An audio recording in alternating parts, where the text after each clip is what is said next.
मंत्री बाबा सिद्दीकी की हत्या के बाद से लॉरेंस बिश्नोई गैंग बहुत ही ज्यादा चर्चा में है, क्योंकि उस हत्या की जिम्मेदारी लॉरेंस बिश्नोई गैंग ने ली थी। अब इसके बाद सलमान खान से तार जोड़े जा रहे हैं कि बाबा सिद्दीकी ही सलमान के बेहद ही करीबी थी, इसलिए ये सब हुआ। और सलमान लॉरेंस बिश्नोई की दुश्मनी तो जग जाहिर है। खैर, इनके बीच चल रहे विवाद में अब एक और नया नाम शामिल हो गया है। क्षत्रिय कर्मी सेना के राष्ट्रीय अध्यक्ष राज शेखावत ने लॉरेंस बिश्नोई को लेकर एक बड़ी घोषणा कर दी है, जिसके बाद शायद ये मुद्दा और आगे बढ़ सकता है। तो चलिए आपको इस पूरे वीडियो के जरिए पूरी जानकारी देते हैं। स्वागत है एक बार फिर से न्यूज रूम पोस्ट में, मैं आपके साथ कुणाल। दरअसल राज शेखावत जो हैं वो क्षत्रिय कर्मी सेना के राष्ट्रीय अध्यक्ष हैं और उन्होंने ये घोषणा की है कि जो भी पुलिसकर्मी लॉरेंस बिश्नोई का एनकाउंटर करेगा उसे 1,11,11,111 रुपए का पुरस्कार कर्मी सेना की तरफ से दिया जाएगा। अब आप सोचेंगे कि बाबा सिद्दीकी मर्डर केस और सलमान के बीच में कर्मी सेना ने क्यों एंट्री मारी है, ये कहां से आ गए, क्यों कर्मी सेना करोड़ रुपए का इनाम रख रही है।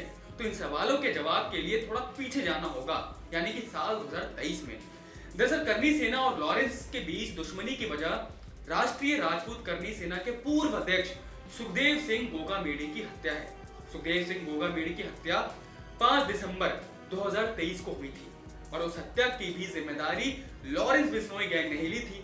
तब लॉरेंस बिश्नोई के गुर्गों ने घर में घुसकर गोगामेडी को गोलियों से भून दिया था और उनकी हत्या कर दी थी। लॉरेंस बिश्नोई गैंग के गोल्डी बरार ने एक इंटरव्यू में बताया था कि गोगामेडी उनके काम में दखल दे रहा था।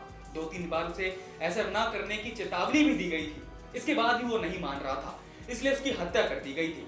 और इस हत्या के बाद से ही कर्मी सेना लॉरेंस बिश्नोई गैंग से दुश्मनी रखता है।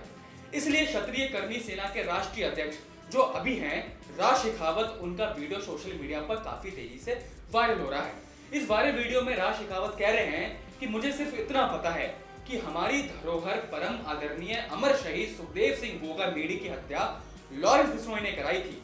जो पुलिसकर्मी लॉरेंस बिश्नोई का एनकाउंटर करेगा उस पुलिसकर्मी को कर्मी सेना की तरफ से इनाम के तौर पर 1,11,11,111 रुपए दिए जाएंगे।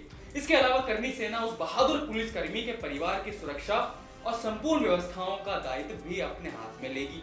तो भैया आए दिन अब कोई ना कोई नया नाम इस केस से जुड़ता ही जा रहा है। तो अब देखना ये है कि भारत की सुरक्षा व्यवस्था किस तरह से काम करती है, क्योंकि भाई आए दिन कोई ना कोई किसी को धमकी देते ही जा रहा है। खैर, आप सभी की इस मुद्दे पर क्या राय है हमें कमेंट कर जरूर बताएं और देखते रहिए न्यूज़ रूम पोस्ट।